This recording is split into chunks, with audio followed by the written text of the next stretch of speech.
Hello and welcome to Insight. I'm Natasha Jhabhaskar. Terrorism can be contained only with strong public support. Prime Minister Narendra Modi has said while appreciating the template set by the Bangladesh government in this regard after the terror attack in Dhaka in July. The issue came up during bilateral meeting between Prime Minister Modi and Bangladesh Prime Minister Sheikh Hasina on the sidelines of BRICS and BIMSTEC summits on Sunday. Prime Minister Hasina contacted all the districts of Bangladesh to be on the same page and unite against terror, and she took on board all the imams to raise their voice against terror. She also said that the public awareness is very high in Bangladesh against the menace of terrorism. India and Bangladesh have a joint working group on terrorism. Bangladesh so far has extradited a number of wanted terrorists to India. Take a quick look on this report. Prime Minister Narendra Modi had heaped praises on Sheikh Hasina's counter-terror initiatives at a meeting between the two leaders during the BRICS BIMSTEC meet on Sunday. The move is seen bolstering efforts by the Modi government to build a strong front against terror activities in the region. Bangladesh has shown support for India after the terror attack in Uri and surgical strikes. Dhaka has also emerged as a strong partner for India in South Asia, pushing for connectivity network and development projects. Speaking at the BRICS BIMSTEC leaders' outreach meet, Sheikh Hasina emphasized on developing quality and resilient infrastructure. She called for special attention from the two BRICS banks to the opportunities in the low-income countries, though she also reminded that all efforts for sustainable development depend on peace, security and stability. Your report. Right, joining on the program today, very esteemed guest with me, former Ambassador Veena Sikri. Thanks very much, ma'am, for joining us in this program. Also with us is Professor South Asian Studies SIS from JNU, Dr. Sanjay Bharadwaj. Thanks very much, Dr. Bharadwaj, for joining us here. And Research Fellow at Indian Council of World Affairs, Rahul Mishra. Thanks very much, Doctor, for joining us in this program. So questions we are looking at today: why this meeting was significant? Which are the important areas of cooperation between two nations? What role Bangladesh can play in fighting terror? How India and Bangladesh can work together on counter-terror mechanism? What it takes to further nurture India-Bangladesh ties? Right, so why this meeting was significant, Ambassador Sikri? Well, I think that Bangladesh is today, I would say definitely India, perhaps one of the most important neighbors of India. And under Prime Minister Sheikh Hasina, we have achieved a commonality of views. I think this is based very much on the way in which Prime Minister Sheikh Hasina is seeing her own internal development in Bangladesh, how she's approaching issues of counterterrorism in Bangladesh, right from the time when she was fighting the election in 2008, when she first came to power in 2009 as second time as Prime Minister. Her manifesto at that time had said friendship towards all and malice towards none as the key cornerstone of her foreign policy. And she, immediately after she became Prime Minister, this whole aspect of cooperation on terror and counter-terror changed completely from the time when Prime Minister was Khaleda Zia. All the Ulfa insurgent groups and other northeastern insurgent groups who till then had actually enjoyed shelter, built bases in Bangladesh, all this ended. People were handed back, even Anup Chetia has now been handed back.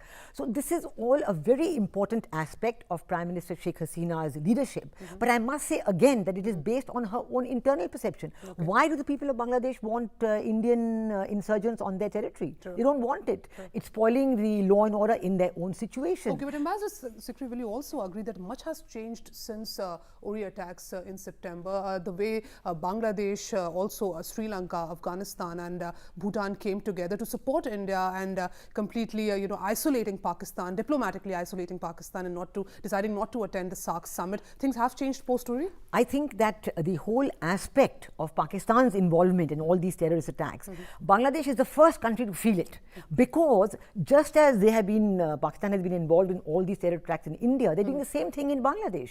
When Sheikh Hasina has been trying to do the war crime trial, it is Pakistan who's been opposing it and passing resolutions in their parliament against it. So Bangladesh completely shares India's feeling, India's strong feeling on counterterrorism, India's strong feeling that neighbors in the region should not be allowed to create this kind of terrorist activity and get away with impunity. So India and Bangladesh are totally on the same wavelength as this. And again, it is from their own personal experience. So this is so important because many people try to say, oh, but she's doing it just because, she's pro-India. No. she is, of course, a friend of India, definitely, but she's as much and perhaps much more a friend of Bangladesh, the leader of Bangladesh. And their own national interest dictates that they take this strong anti-terrorism line. They share the page on India not attending SARC, in saying that SARC cannot serve any purpose if one of the members is indulging in terrorist activities like this. Why a friendly Bangladesh is important for India? Because, you know, let's also try and understand from the perspective that in this meeting, Prime Minister Modi categorically stated that the Prime Minister has taken several steps, you know, also deciding on bringing everyone on board on the issue of terrorism, and the level of awareness that exists in Bangladesh within people against the menace of terrorism, and working on a template where it involves everybody. The whole approach towards counter-terrorism is very different. In Bangladesh? In Bangladesh. In Bangladesh, I think the awareness and the really, I would say, a very strong feeling against religious fundamentalism, against extremism, against terrorism in their own country, this is really at an all-time high now. They had the Holy Bakery attacks in the month of July, and after that they really woke up, because actually even Sheikh Hasina's government was a bit slow on that. They kept saying, oh, there's some internal miscreants and so on. But when they realized that, look, these terrorist groups are really based with the support of expatriate Bangladesh. They are giving the money, they're getting the money from Islamic State, Al-Qaeda and all those groups. So they have really woken up, and she has got popular support. Popular support is very much in her favor, that yes, she is now taking action.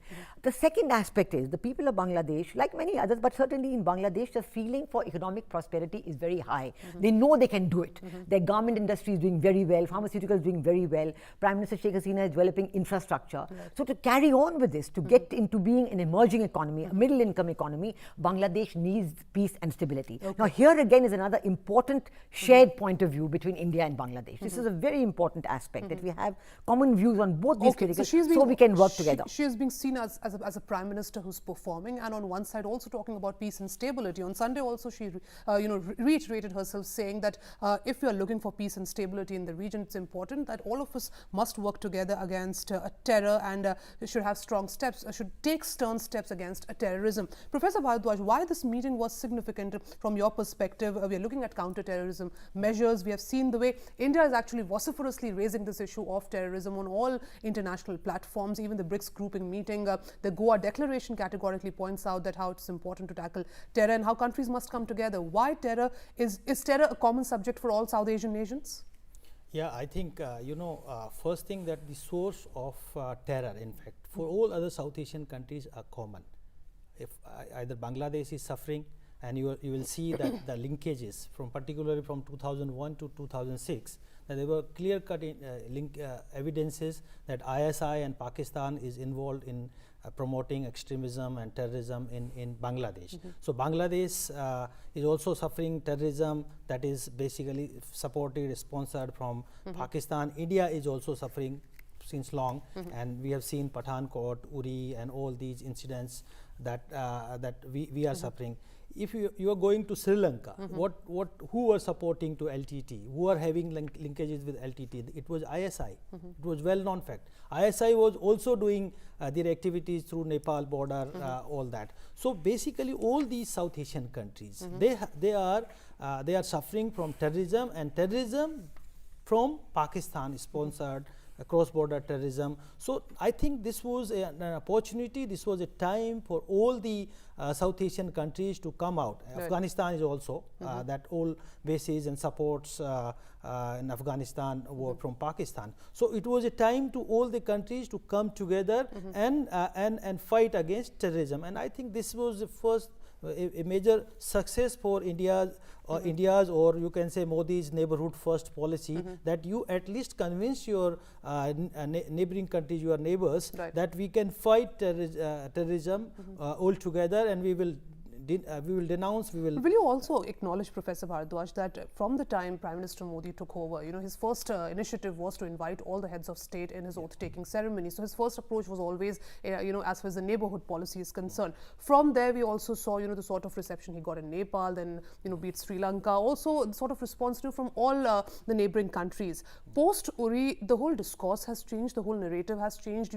All the countries are today coming together, and they call themselves victim of terrorism, perpetrated by one South Asian nation, and that is Pakistan. This sort of a diplomatic isolation is actually a breakthrough as far as the foreign policy approach for India is concerned? Yeah, breakthrough, because what Modi initially tried to bring all the South Asian countries and was projecting before the world community that we have at least minimum consensus. We can come together and we can integrate and cooperate each others. But Pakistan was not coming out from their agendas and proxy war and terrorism, and they were continuing, because entire survival of Pakistan is based on these kinds of issues of terrorism and Kashmir and all that. So initially Modi tried to convince all the South Asian countries, went to Bhutan, Nepal, and then of course Pakistan, a short visit to there, and the Sri Lanka, tried to make it.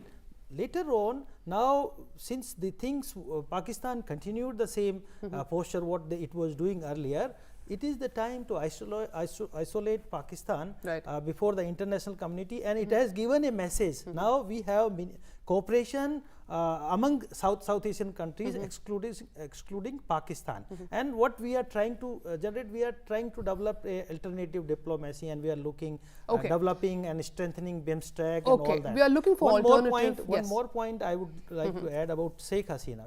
You know, to which force she actually is representing. She is a liberal, secular, and linguistic, cultural force, and that these principles, Bangladeshis fought in 1971. They sacrificed their lives and got independence. I think whenever these values are under threat from the Islamic extremist groups, and or I can say that forces of 1947, the Bangladeshis, they come out from their houses and fight against that. And what they are doing today, they are doing in Bangladesh, and they are supporting to India and region voice to counter terrorism and to denounce the forces of terrorism. Ambassador Sikri, my question to you, do you think that this sort of a regional cooperation which now exists against terrorism has actually made the fight against terrorism more credible? Because we've always tried to convince the Western nations that we are a victim of terrorism, and every time we've tried to really rework on the discourse on terrorism, Pakistan has also equally called itself not a perpetrator of terrorism but a victim of terrorism. The support of Afghanistan, Bangladesh, Sri Lanka, Bhutan, and deciding not to attend the SAARC summit has actually changed the whole discourse? It has, because, and I think that it has been a tremendous show of support, and this is certainly a tribute to Prime Minister Modi's neighborhood first foreign policy, because that's what it is based on, that whatever you believe in, you talk to your neighbors and convince them. But it also shows two things. A, the global situation has completely changed. 5 years ago, we were struggling to convince the world that this terrorism had anything to do with the rest of the world. And we kept saying that this is going to spread, and supporting terrorism. Pakistan may be a victim of terrorism, but they're the victim of the terrorism started by themselves. It's really the animal coming to bite the hand that fed them, that kind of thing. But I think that the way terrorism has spread in the world, the presence of the Islamic State, attacks in Paris, in Belgium, in USA, all over the world, I think all this and the connectivity of all these attacks to modules in Pakistan. That is why that word mothership of terrorism and the modules all over the world connecting to the mothership on terrorism, that has a great resonance, because it reflects the reality. In our own region, convincing these countries that spontaneous, Bangladesh was completely spontaneous. They themselves had been having a debate within Bangladesh, should Prime Minister Sheikh Hasina go to SAARC summit Islamabad or not? And when this happened, Uri, that was the last straw for everybody. Afghanistan the same, they said the same thing. We are the sufferers. We are the ones who are suffering this every day. And we certainly don't think that attending SAARC at this time is a good idea. And Nepal and Sri Lanka. So it's a great show that regional cooperation means something. Now, in SAARC, we do have a counter-terrorism protocol. There are these protocols. There's supposed to be a counter-terrorism desk, but they're not working at all. So actually now, the next step, these countries have to really get together and think that why are these not working? And if they're not working because of one country, well, we can go ahead minus that country. And for long we have also debated, in fact, in many of these discussions, as you've also attended many of these discussions, where we've always said that how SAARC has been completely hijacked by Pakistan, and why the intra-regional trade is so low if we compare ourselves vis-a-vis ASEAN as a regional grouping. But another important perspective in terms of which are the important areas of cooperation between two nations, if we talk about India and Bangladesh, economic cooperation, because let's first also talk about the land boundary agreement, whether very, very historical for India and Bangladesh, which happened last year. And simultaneously also, India has announced a US $1 billion line of credit for Bangladesh. So in terms of economic assistance, what sort of cooperation is in line between India and Bangladesh? I think the first and foremost, we've already discussed about the issue of terrorism.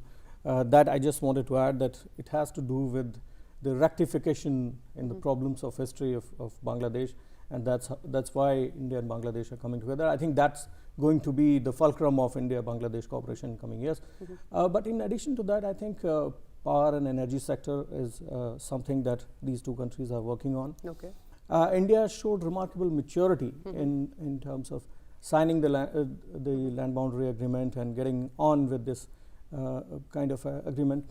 The line of credit actually is to facilitate Bangladesh in crossing this middle income trap and getting into what is called as a developed economy by 2041, as Sheikh Hasina has already said.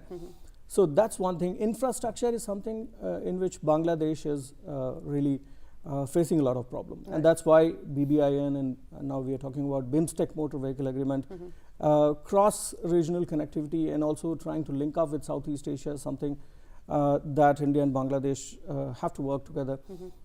In addition to that, I think there are a lot of opportunities for these two countries to invest in each other's industries. Okay. Garment is one. Bangladesh is a leader in garment industry, but they need more money. They need more investment and technological know-how to be an advanced leader in that front.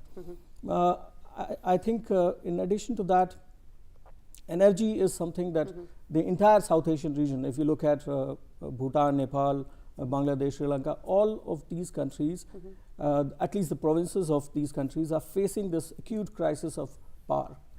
So power, and that's one front. On AIIB, the Asian Infrastructure Investment Bank, has also funded, decided to fund Bangladesh. In fact, cooperation in power sector has been progressing very satisfactory. The figures suggest that Bangladesh is importing about 600 megawatts of power from India. A few private Indian companies are also investing in Bangladesh in power sector. Key sectors where you think that India and Bangladesh can cooperate, and also why Bangladesh is important to us and why India is important to Bangladesh. See, if you are looking the geography of this region, in fact, the Bangladesh is India locked, and India's northeast is Bangladesh locked, and we could not develop much in northeastern states because we did not have physical connectivity. So for basically for development of eastern South Asia sub-region, where Bhutan, Nepal, Bangladesh and India's northeast, I think there are multilateral cooperation was essential. And this debate has come out in Bangladesh first, that what is first, democracy is first or the development is first.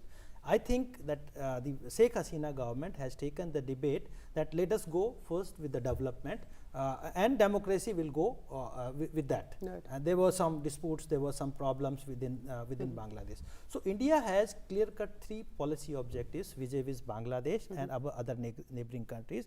First was the security that Sheikh Hasina very categorically addressed, the external security as well as the internal security, where fundamentalism, insurgency and extremism was one of the factor, and she had successfully dealt with that, and she is doing till date. Second was the economic developments, how you can bring the prosperity in this region, where we try to cooperate. Basically we had tried to move forward to sign the framework agreement between the countries, and where Bhutan and Nepal was also taken in board. And we have gone with the BBIN, and we are also trying to have transit for power and transit for, and we are also trying to have access to sea in Chittagong port and all that.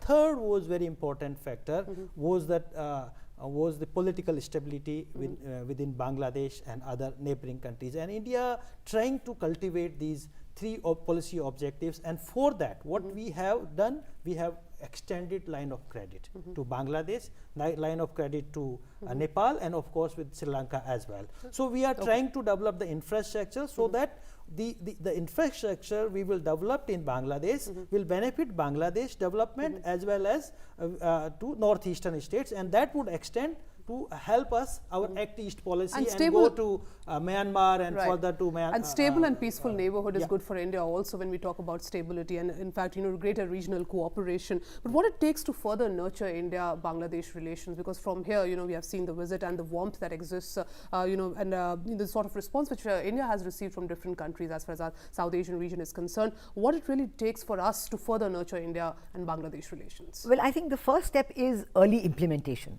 Of course, Prime Minister Modi has announced another credit line of 1 billion and other projects also probably of the equal amount, but there has to be focus on early implementation. We have already seen how President Xi Jinping, so worried by this sudden positive, strong upsurge in India-Bangladesh relations, he stopped in Bangladesh on his way to Goa, and he has announced projects worth $24 billion. That's right.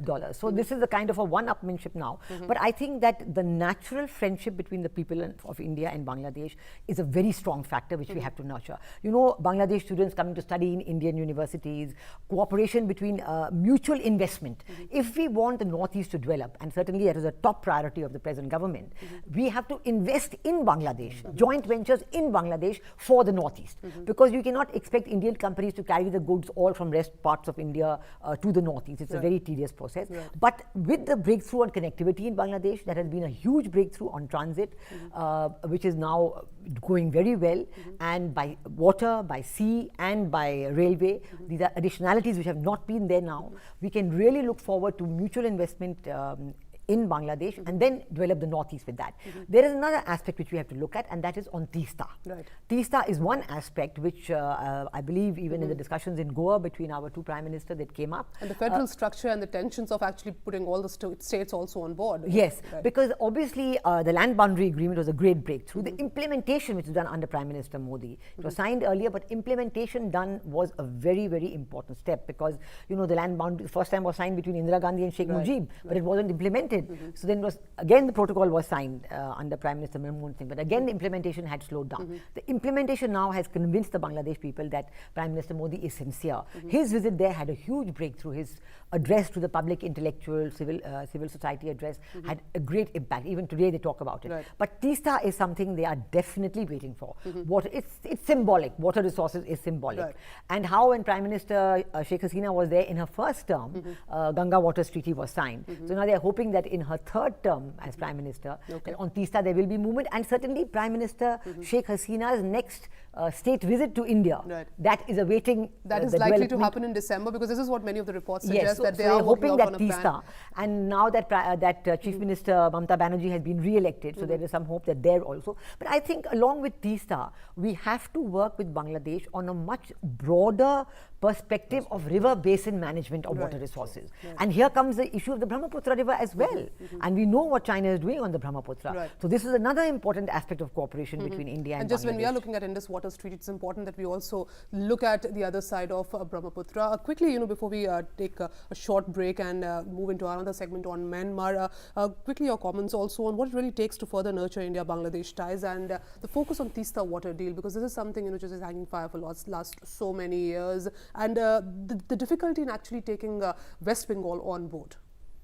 Well, I think agreements such as Teesta must involve a lot of calculation and calibration, and only when you're ready for such an agreement, you should go ahead. So I think the time that the two governments are taking is perfectly fine, as long as they are on the same page with this, so that tomorrow you don't have to regret on this. Future areas of cooperation and what India could do, I think the first thing is that we have to expedite our plans, whatever plans we have. We have to look at this region in a broader sense. We don't have to look at Bangladesh as a neighbor, and that's all. We have to also look at how Bangladesh could connect, India and Bangladesh could connect with Myanmar, with Northeast, with the entire region, and look at inter-regional connectivity plans. So just as we are trying to develop India-Myanmar Thailand trilateral highway, we also have to work on something like this with Bangladesh. We have to, like Mr. Sikri said, we have to also look for opportunities whereby the northeastern industries could be set up. Okay, so look for a comparatively more holistic and a more comprehensive approach when we talk about developing relations with Bangladesh as far as regional ties is concerned. Time now for me to slip into a short break. Next, when we come back on the other side, we'll focus on our relations with Myanmar. Aung San Suu Kyi, Foreign Minister of Myanmar, is visiting India. How important this visit is as far as our relations with Myanmar is concerned. We'll focus on that on the other side. Stay tuned.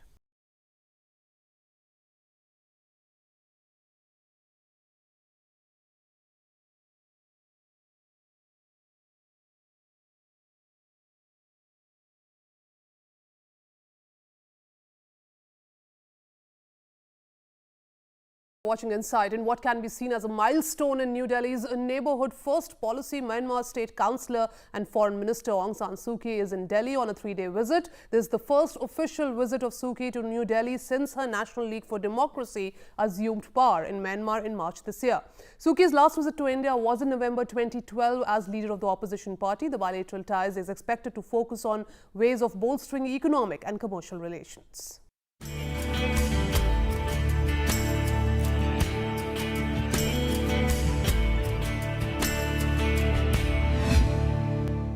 Questions we are looking at today. What's the significance of Foreign Minister Aung San Suu Kyi's visit to India? Which are the important areas of cooperation between two nations? Is India-Myanmar relation firmly anchored? How are the two countries dependent on each other? What are the issues of common concern? How strong is the China factor? Right, so why this visit is significant. Aung San Suu Kyi, she has an old bonding with India. Her mother was High Commissioner here, and then also she did her higher education in India. Why this visit is significant? I think this visit is very significant because it's the first time that she's coming as an elected leader of the people of Myanmar. And this is very unique because earlier when she won the election decades ago, she was not allowed to assume power, and then started this whole long period of house arrest and so on. And now she's come back as with a huge majority as the legally elected representative of the people of Myanmar, and swept aside the military-based party that was there. And she, of course, could not assume the post of president because of constitutional limitations, but she now got the position of state councillor, which is very significant, and of course the position of foreign minister as well. The president of Myanmar was in India very recently, the new president of Myanmar, in Chao, and that was a very successful visit, and I think it was good that the president was the first leader.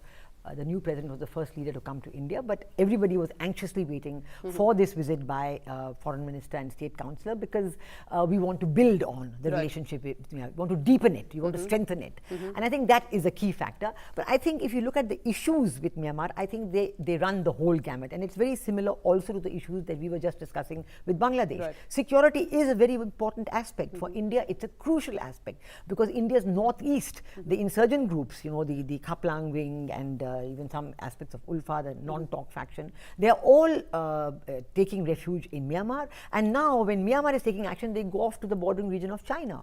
So, it is very important that we had strong counter-terrorism cooperation with Myanmar. And this is one very important aspect. I think that there is another aspect west of the Irrawaddy River.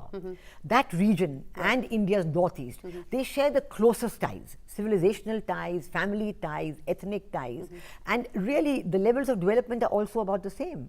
And in fact, this is where we should focus our cooperation. Just as Myanmar will want to be developing and growing the western part of their country, we also want to develop and grow our northeast, and we have to build those linkages, which is very important. So there are high hopes from this visit of Aung San Suu Kyi. The last visit was in 2012, and as you rightly pointed out, Myanmar's President U Thien Kyaw was, his first state visit was to India after taking power, and India also categorically said that it would support Myanmar in all its endeavors.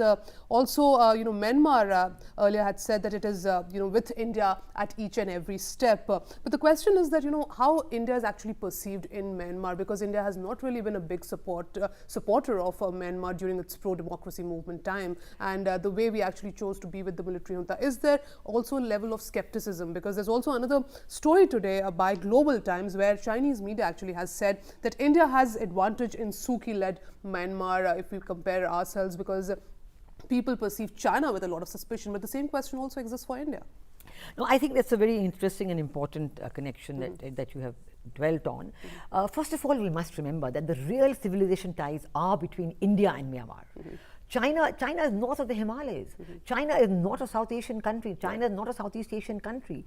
So the links between China and Myanmar have been actually more on the negative side, because they had a border clash, and then ultimately, of course, China recognized the Myanmar part of the McMahon line, and then they've had a lot of situations, because right now all the Kachins and the other movements that are there, which are preventing the ethnic unity, the unity in Myanmar, they get support from China. They run across the border border, and they have ammunition factories there, their leaders live there, and in fact it's a very, very difficult situation. I would say that the people of Myanmar are firmly with the people of India. They have strong ties of religion. Bodh Gaya is one of their holiest sites of pilgrimage. They love to come in. And in fact, China is not well looked upon at all in Myanmar, with great suspicion. I think during the years of military rule, I think the people of Myanmar understand now that India, it's not that India was not supporting democracy.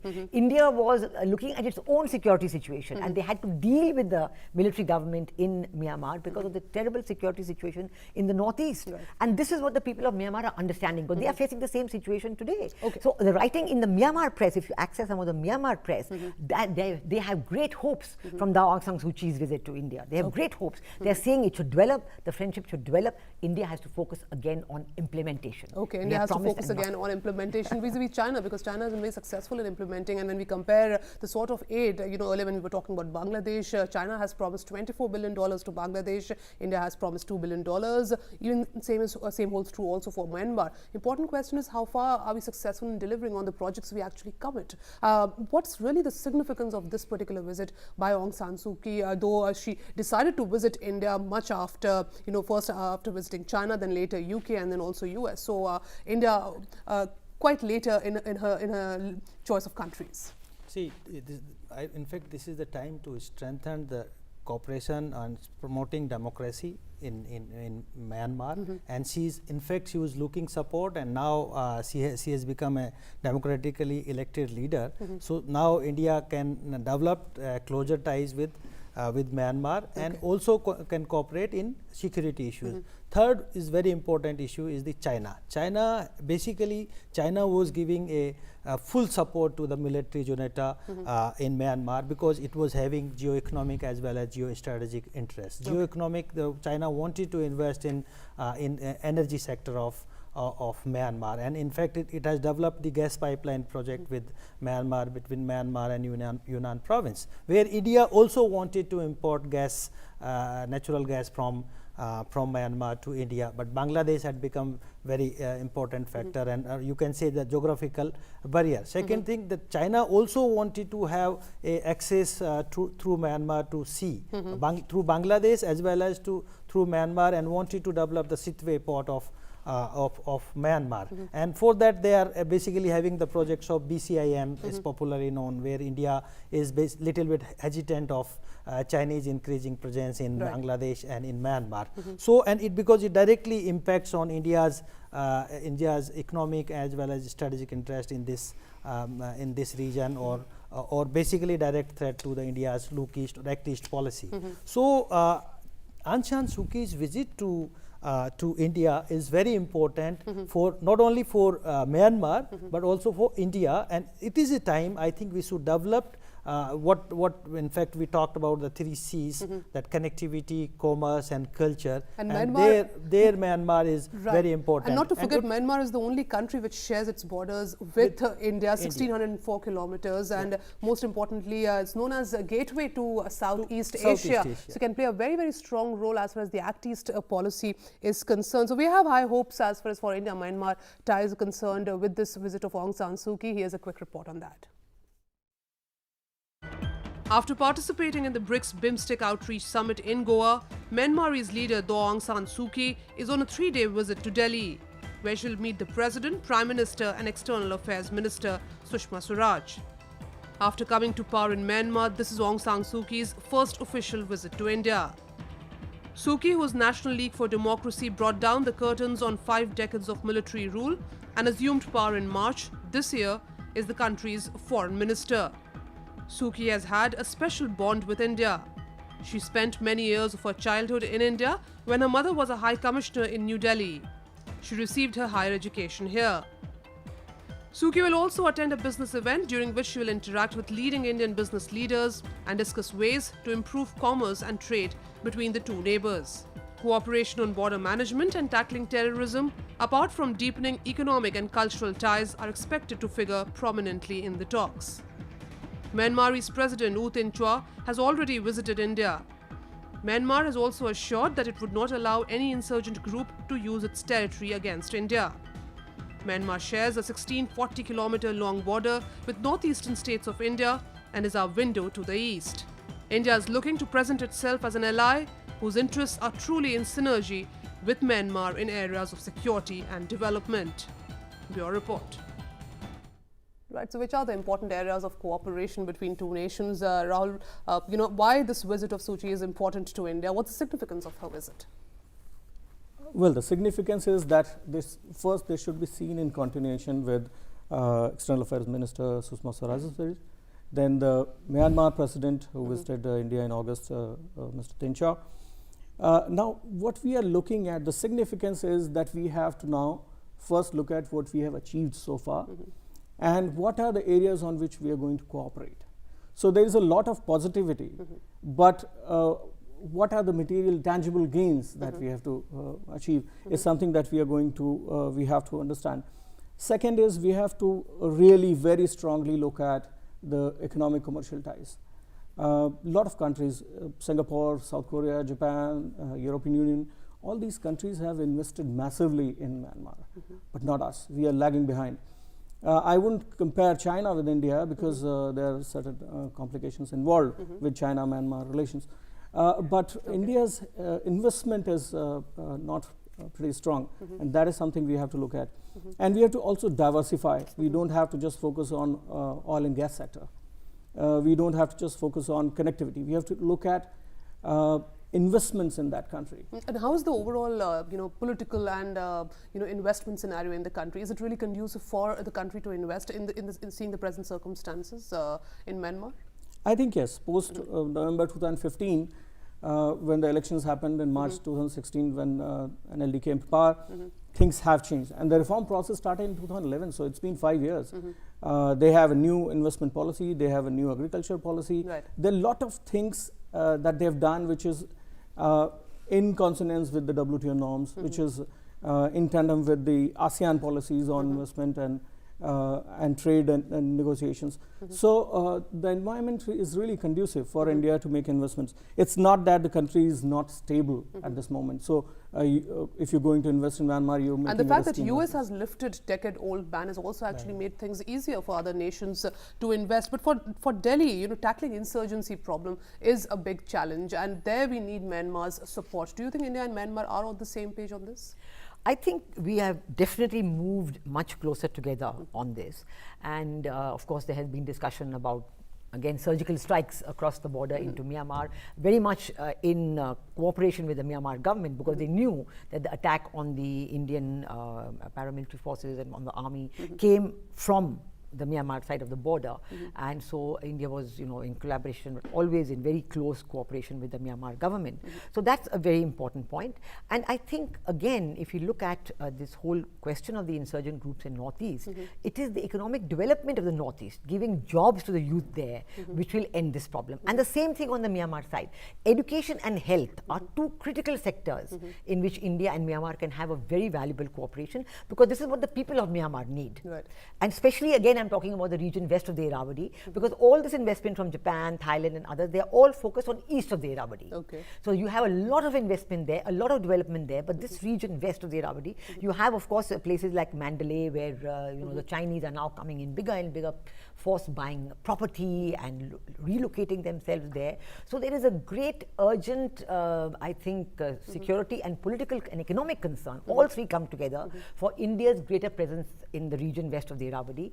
And the people of Myanmar are the ones who are really with the people of India. Now, if we focus our development on the people, do it on projects which will help the people. But these two big projects that we've had, the Tamanti and the multimodal Kaladan, they've been languishing for so long that even the people in the west of the Irrawaddy, they're getting a little perplexed. Why is it? And now there are sort of groups coming up and saying, oh, we don't have land compensation policy, so why do we want this multimodal? Why do we want the Tamanti? Now, and Prime Minister, again on his visit, has given a date that it will happen by so-and-so date. Can we implement? Please, can we implement? Okay. Yeah, Rahul, I think on Kaladan, the problem is not actually with the MEA or with the central government. The problem is at the local level. Okay. What would you do if people who are going to get the compensation claim much more than what they deserve?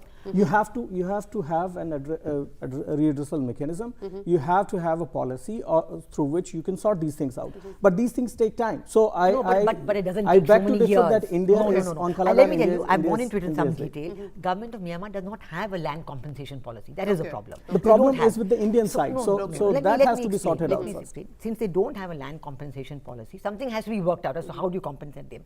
I think, for example, if there were a lot of CSR work done, corporate social responsibility, create schools, bring the people on board. Okay, so what you're saying is largely if actually India can actually invest in the social sector, as far as health and education sector is concerned, and also the way we have invested in Afghanistan, emerging ourselves as a soft power in Myanmar, that can actually bring in more connection with Myanmar, more people-to-people exchanges, building democratic institutions, our investment in Myanmar in building their parliament. So these are things which can actually help. I think these are the areas where we can cooperate. You can see that hospitals in India, now Myanmarese people, they are coming for the treatment. We can set up there. We have set up in Bangladesh also. So these are the areas where education, health sector and other social sectors we can invest in Myanmar. But I would like to raise one more important question. Where are the barriers in fact? Why we are not reaching properly to Myanmar? It is Bangladesh is very important. Why?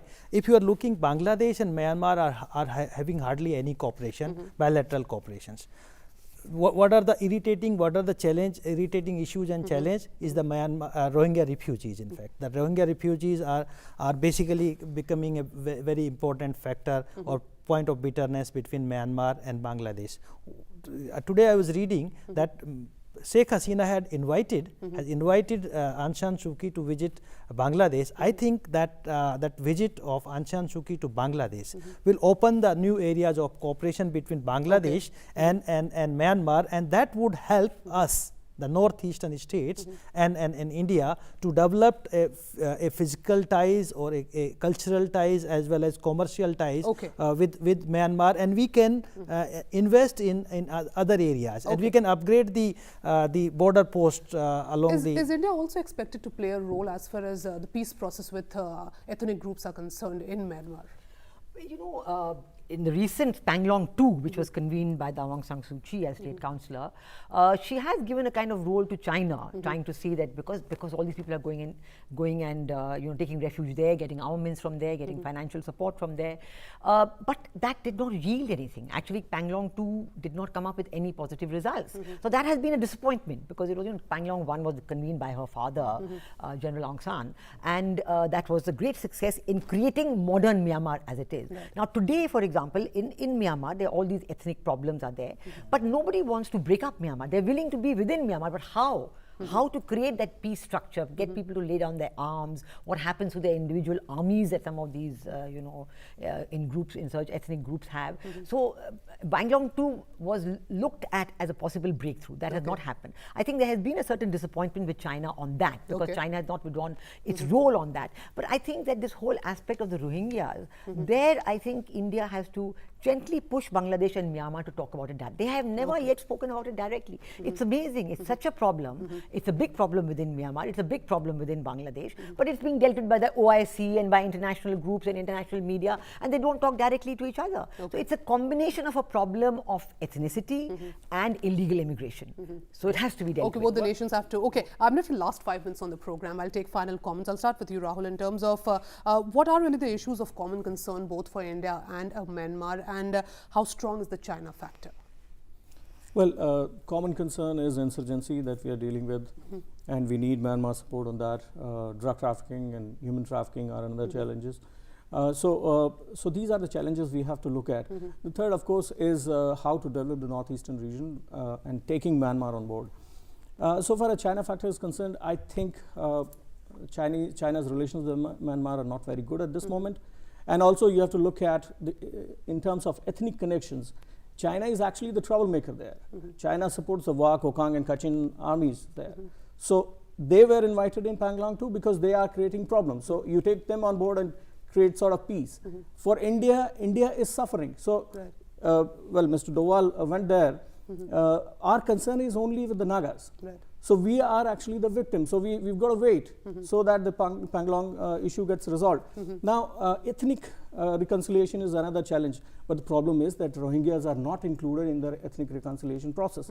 So the first thing to do is to bring Rohingyas into the Panglong, if at all Panglong 3 happens. Okay. So I think this, without ethnic reconciliation, India and Myanmar cannot achieve their fullest potential. Okay, they cannot achieve fullest potential as far as ethnic reconciliation. Same issues two- also with two Sri Lanka, areas. where we are struggling with the Tamil minority. Yeah, final comments from you. Two areas where India and Bangladesh and Myanmar can cooperate is the one blue economy, where basically what Bangladesh, Myanmar and India had the maritime disputes that has been settled, and this area is rich in natural gas and resources in Bay of Bengal region, so that 3 countries can cooperate in this area. Second, maritime security is very important. The piracy, sea lane communication, this is the concern for all 3 countries. I think that where Indian Navy can extend the support and cooperate with Myanmar and Bangladesh to ensure the trade and security of this region. So these are the 2 important areas where the common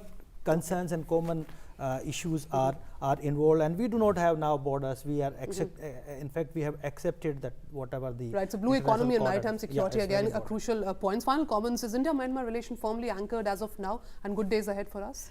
I think they're firmly anchored. Both countries need each other. But I think India needs to understand a little better what Myanmar's needs are. You see, as Aung San Suu Kyi has come to power as a popularly elected leader for the first time, actually taken power. So we must give her the support to implement what she, and economic development is crucial. If we can tell her, look, we are going to build up the economic development of the region west of the Irrawaddy, and let's do it together, so that those people also become your strong supporters, and then next time when the elections are there, they will vote for you. But if she doesn't get that economic development going, there are problems. So again, if you look at it from the point of view of the people of Myanmar, promise them the implementation, that yes, we are giving these projects and we are going to implement them. If you can get 2 or 3 good projects like that, training, human resource development, train their people in IT, train their people in English language, train their people in getting jobs. That is what will help Aung San Suu Kyi in building her, strengthening her local support. And when you have all these things happening, when people are getting jobs, and then the other ethnic reconciliation is crucial. But it will bring in the show that yes, the government is doing it for us. And earlier she's So also those- asked for support as far as the parliamentary procedures and Yes. processes are concerned, that how the Actually, parliaments can that actually is something cooperate. that we have been doing even with the previous, that our Parliamentary Bureau of Studies and Training, they have been training members of parliament from Myanmar regularly. They come in small batches, they have consultations on procedures. The other aspect which is very important for Myanmar, which we can help them on, is federal structure. Right. How to create a federal structure within Myanmar that will again help in the process of ethnic reconciliation.